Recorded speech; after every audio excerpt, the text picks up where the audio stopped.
Hello everyone, this is the last SAT ACT prep video for this year. Congratulations, you did it. I really hope that it helped you along and helped you see different ways to work out problems to help save you some time while you're taking these tests. Again, please subscribe. If you have any other comments, feel free to comment below or actually email me.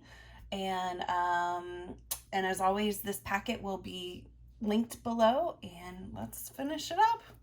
All right, so find the sum of these and then the difference of that. Okay, so with these, remember, you're gonna treat I as if it were a variable, even though we know I is just the representation of the square root of -1, okay? But you're gonna treat it as if it is a variable, so you can only add and subtract like variables. So here we can add and subtract the 3 and the -10 to give us -7. And then 4i minus 2i is gonna give us 2i. Okay, so here, the first step I always tell my students is to go ahead and distribute that negative through, okay? So we get 2 plus 6i minus 7 plus 8i, okay? It just prevents you from doing careless errors. So now 2 minus 7, -5, and then 6 plus 8, 14. Okay, if a and b are integers and a minus 9 is less than -5 and b plus 4 is less than 7, what could be a value of a plus b? Okay, so first let's isolate a and b. So we're going to add 9 to both sides here. So a is less than 4. And then subtract 4 here. So b is less than 3. Okay, so from here, we notice that is not equal to. So since it's a plus b, we cannot do 4 plus 3, okay? Because it can't be equal to. Now, what we can do is that since these are supposed to be integers, okay, 3 is less than 4, so we can do 3, and 2 is less than 3, so we get 5. All right, that's it. So, because that would have been 7, which can't happen. Okay, so we definitely know it can't be above 7, which knocks off 8 and 12. And the first number we get to is 5. Okay. The cost of making a picture frame can be modeled by the equation MCLW, where M is the amount of time in minutes it takes to build and stain or paint the frame. C is the cost of wood. LW are the length and width of the frame. If a customer asks for a bare wood frame, which variable would change? Since it's bare wood, we know that there's going to be no paint or stain, okay? So that would be M, okay? So if a customer asks for which variable would change, it would be the M, right? Because the cost of the wood would not change, and the length and width of the wood, or the length and width of the frame, isn't going to change either. So our answer is M. Find the equation of the line that is perpendicular to y equals -4x minus 3 and goes through the point 2, 2. Okay, so for perpendicular slopes, remember we're going to flip and negate. Okay, so our new slope, so this is -4, our new slope is going to be 1/4, because remember that's over 1, so flip it and then negate it, it becomes positive. All right, so now we do y minus y1 equals mx minus x1, okay, where x1, y1 are the new point, so now we just plug in what we know. So y1 is the 2, m is 1/4, x minus x1 is 2. Okay, now depending on what kind of answers you have to choose from, it could just be this, or you might have to put it in y equals mx plus b form. So let's do that real quick, okay? So that could be an answer if they're being nice. That would be wonderful.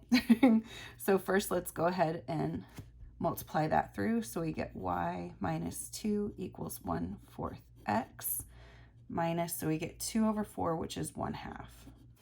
Okay, add that 2 over.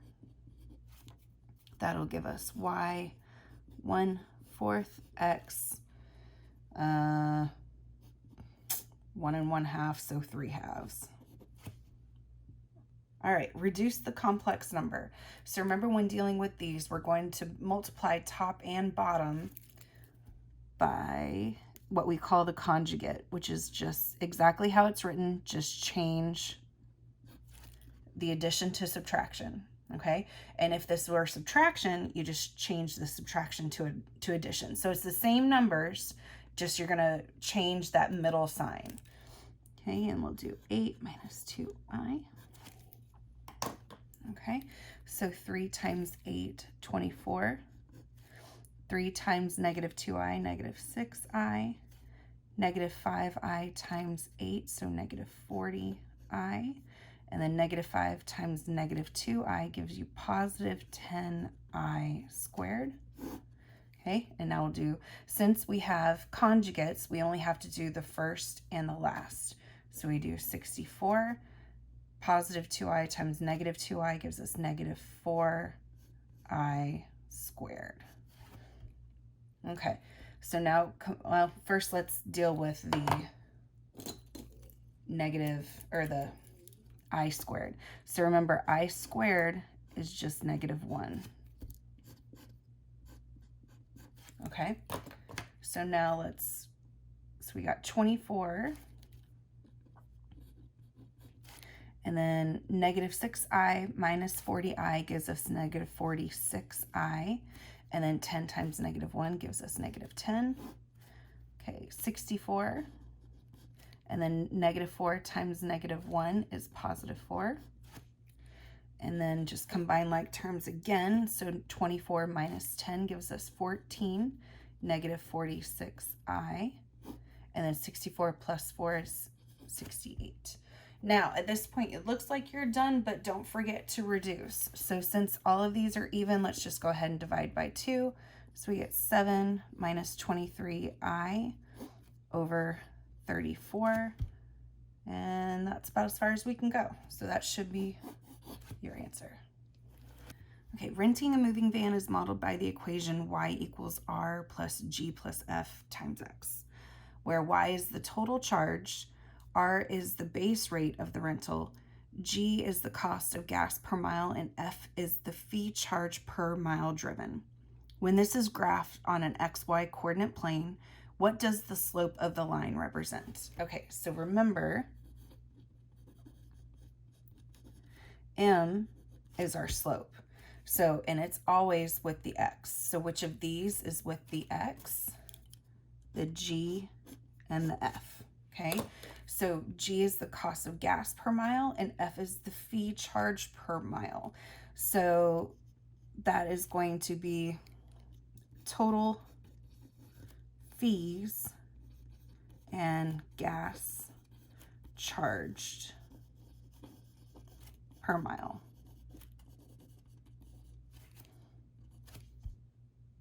Okay, a certificate of deposit pays 3.5% interest annually. What is the formula for this after y years if 5,000 is invested? So our formula for this is final amount equals principal times 1 plus r, which is the rate, raised to t, time in years, okay? So the final amount is what, well, no, they just want the formula, sorry. Okay, so A equals, our principal is 5,000. 1 plus r, our rate, so move that decimal 2 places over, raised to the t, or in this case y, as in the years. And that's it. Okay, the equation of a circle is x squared plus y squared plus 4x minus 10y equals 4. What is the radius of the circle? So recall, our formula for a circle is x minus h squared plus y minus k squared equals radius squared.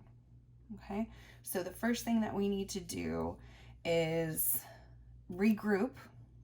Okay, get our x's together, get our y's together, and then we'll need to complete the square. So first let's x squared plus 4x plus blank plus y squared minus 10y plus blank equals 4 plus this blank and plus the second blank, okay?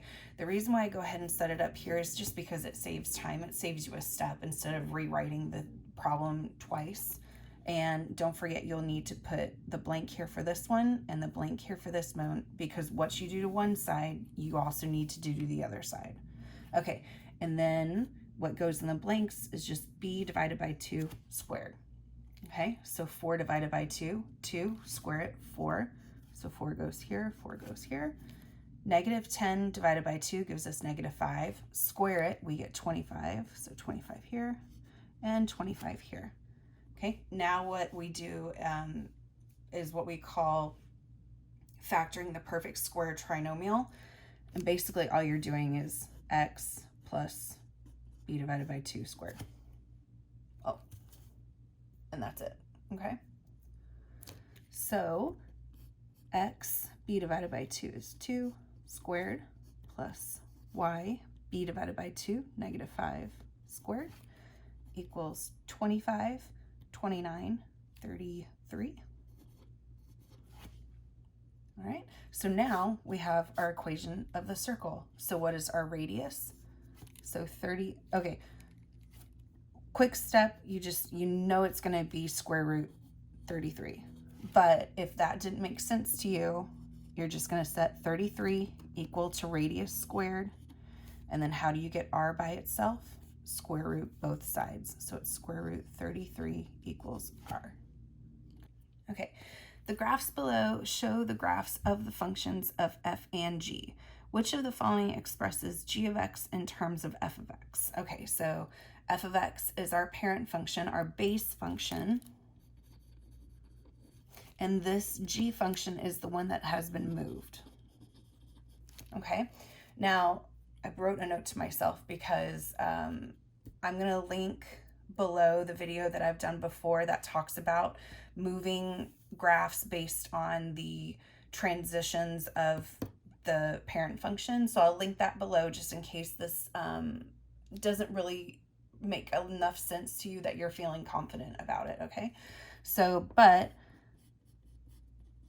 is plus or minus a x minus h, and since here we can tell it is a quadratic, so it's just squared minus k, okay? So this, when it's outside the parentheses, tells us up or down movement. Oh, sorry, plus k. Okay, this one, since it's inside the parentheses, tells us right or left movement, but always it's opposite of what you see.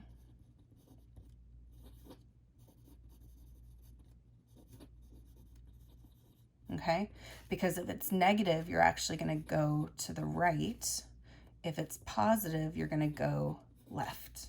Okay, now this doesn't affect us today because none of our options have a number in front of it, but that tells you vertical stretch or shrink. Okay, for more on that, just see the video that I link in the comments below. So now according to this, what do these do? So since this is inside the parentheses and it's negative, we know we're going to go to the right 2. So this is right 2. This is positive and inside the parentheses, so it goes left 2. This is outside the parentheses and is negative, so we go down 2. And this is outside the parentheses, positive, so we go up 2. Now, what is the difference between this and this? It actually moves up 2. So which one matches that? This one, so D. Okay, last one. If x raised to the 3/5 power equals y to the 4th, what is the value of x cubed? Okay, so first let's rewrite this as the root and the power. So quick review. Oh, that looks like a P. Oh. Try this again. A over B is the same as saying the B root of x to the a power. So my little rhyme for this is the root of the fraction is the index on the root, or the number on the root, okay? It's just a little rhyme, helps you to remember. So now let's rewrite this. So we have the 5th root of x cubed equals y to the 4th. Now, if you'll notice, we want x cubed, and we have it right here, okay? So how do we get that x cubed by itself? Well, this is the 5th root, so we're gonna raise everything to the 5th power, okay? So that cancels that power of 5. We get x cubed, raise a power to a power, multiply the powers, so y to the 20th. So that is our answer. X cubed is y to the 20th. Awesome job, you guys. Let me know how you like this series and what I can do to improve it, or anything else that you would like for me to cover. Until then, great job.